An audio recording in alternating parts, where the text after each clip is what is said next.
Hello नमस्कार सखींनो, उज्ज्वलाच kitchen कट्ट्यामध्ये आपल्या सर्वांचं स्वागत।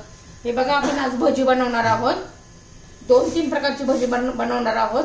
हे बघा, हे एक घोसळ कारल्याचं आणि कोथिंबीरची भजी बनवणार आहोत। त्यासाठी प्रथम आपण आहे ना पीठ भिजवून घेऊया। त्यासाठी हा माझा मोठा चमचा आहे, 4 चमचे भाजी घेण्याचा चमचा आहे। 4 चमचे बेसन पीठ घेतलंय, 1 चमचा तांदळाचं पीठ घेतलंय। त्यात आपण मिरची पावडर घालूया, थोडीशी हळद करायची, हळद नाही घातली तरी चालेल। ओवा, हातावर कुस्करून असा ओवा घालायचा आहे आणि चवीनुसार मीठ घालून घेऊया।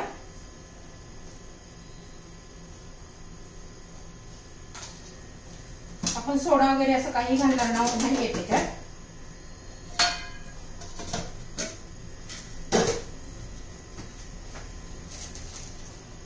आता आपण पाणी घालून भिजवून घेऊया त्याला।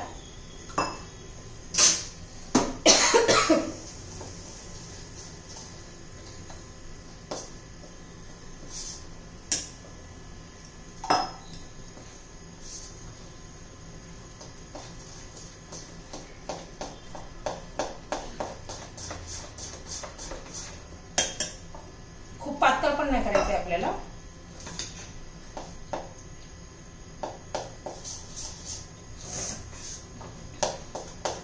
स्मूथ अशीच पेस्ट करून घ्यायची, गाठी नाही राहिल्या पाहिजे त्याच्यात अजिबात।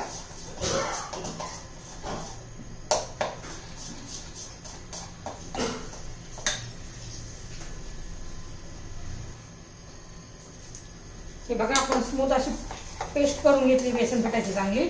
जितकं आपण हलू ना इतकं छान भजी होतात। एकाच साईडने आपण असं हलू घ्यायचं, फिरून घ्यायचे। हे बघा, झाले आपलं। हे बघा, इतकं पातळ करायचंय, खूप घट्ट नाही, खूप पातळ पण नाही करायचंय। हे बघा, आता काय करू, आपण कढई गरम करण्यासाठी ठेवूया।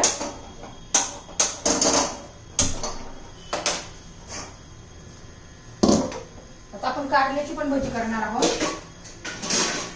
कारल्याचे बघा असे गोल गोल काप करून घेतलेले आहे। त्याला ना मी मीठ लावून ठेवलेलं आहे 15-20 मिनिटं, म्हणजे जरा मऊ पडतात आणि मग तळली का ते तळून व्यवस्थित शिजतात। आता बघा, हे घोसळ घेतले, आमच्याकडे याला घोसळ म्हणतात, काहीकडे तुरई कोण काय म्हणतात ते माहित नाहीये, आमच्याकडे घोसळ म्हणतात। आता ते आपण कापून घेऊया। त्याच्या पण एकदम पातळ असे काप करून घ्यायचे।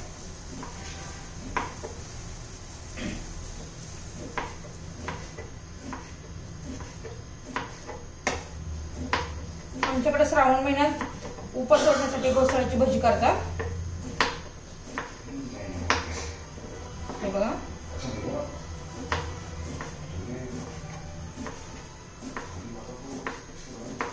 कढईमध्ये आपण तेल घालून घेऊया।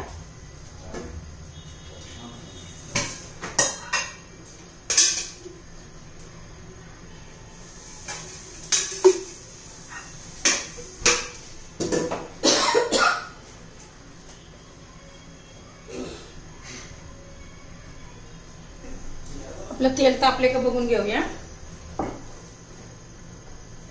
हे बघा, मी किती पातळ कापलेले आहे त्याचे काप।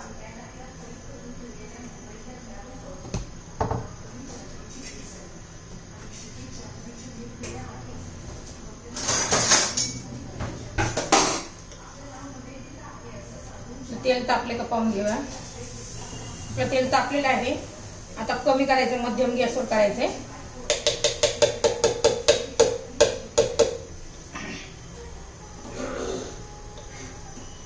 आपण ना त्यात 2 चमचे तेल घालून घेऊया।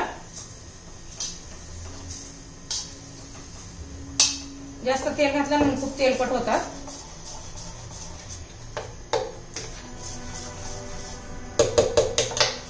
तेल आपण मिक्स करून घेतलेलं आहे। आता आपण तळून घेऊया भजी।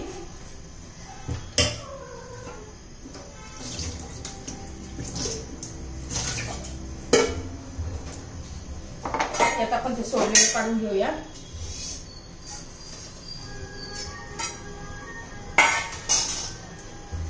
आता एक काप आपण या पिठात मिक्स करायचे.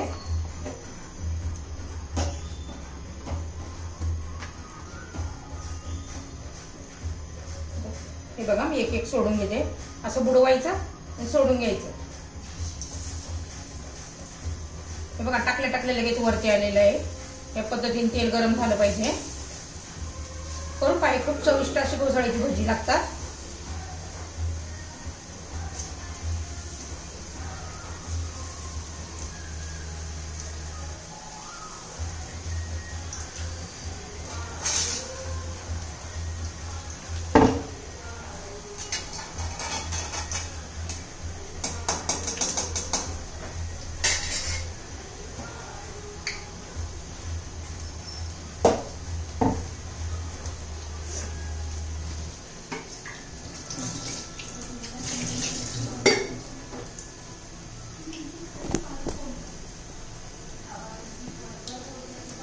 हे पहा आता उलटी करून घेऊया.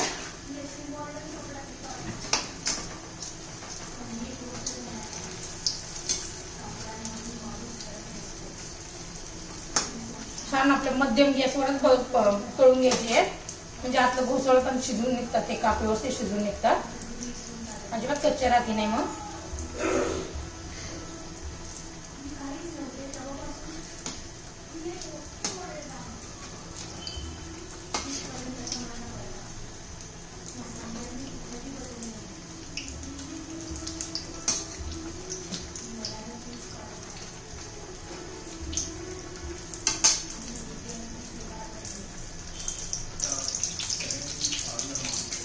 बघा छान अशी आपली तळून निघलेली आहे भजी.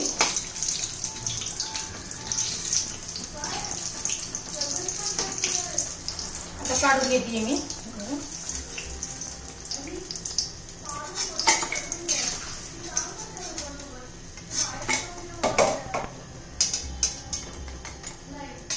हे बघा किती छान दिसत आहे. आता उरलेली मी सगळी अशीच तळून घेते.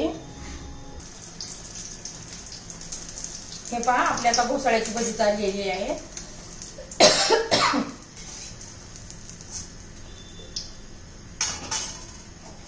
हे बघा किती छान असे दिसत आहेत आपली घोसाळ्याची भजी तयार. आता आपण कारल्याची भजी करणार आहोत. हे बघा आता या पिठात टाकून घ्यायची. ते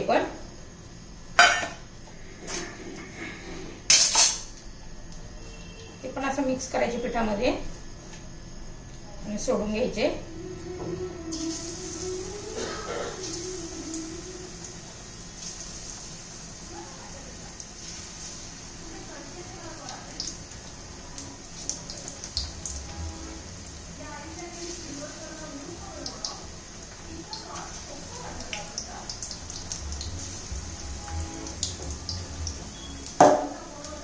तळून घेते व्यवस्थित. असे कुरकुरीत होतील असे. हे पहा आपल्याला आता कोथिंबीरीची करायची आहे भजी. त्या उरलेल्या पिठामध्ये आपण आता ही कोथिंबीर घालून घेऊया.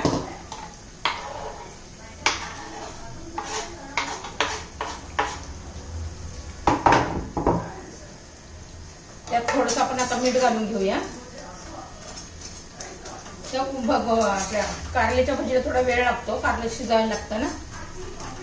त्यामुळे मध्यम गॅसवर जरा शिजू द्यायचे. तळून द्यायचे.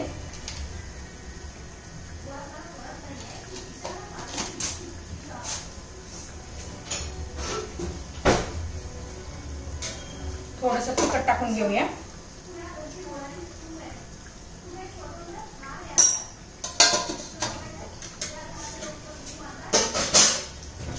बघा आपली कारल्याची पण भजी झालेली आहे. छान असा कलर आलेला आहे.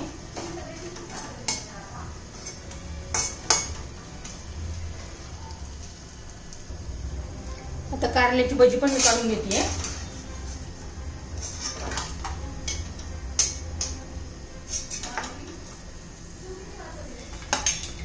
आता हे सगळं मी व्यवस्थित एकजीव करून घेते.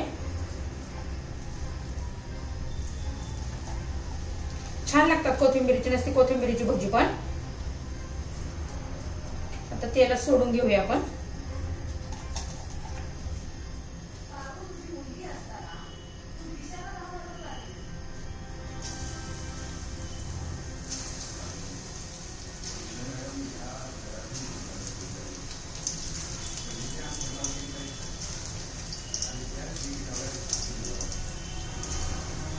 छोटे छोटे करायचे, खूप मोठे पण नाही करायचे।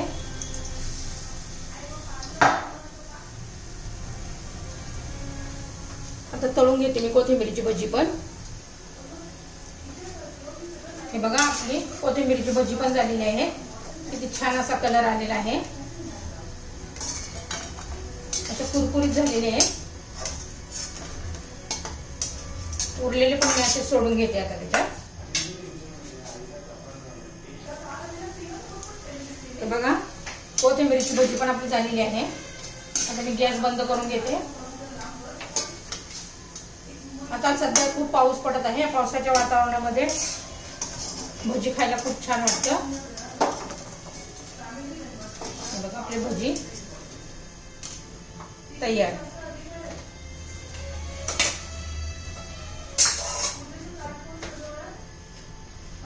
तुम्हाला जर माझी भजीची रेसिपी आवडली असेल तर लाईक, शेअर आणि सबस्क्राईब करा। हे बघा कोथिंबीरीची भजी, घोसाळ्याची भजी आणि ही कारल्याची भजी तयार।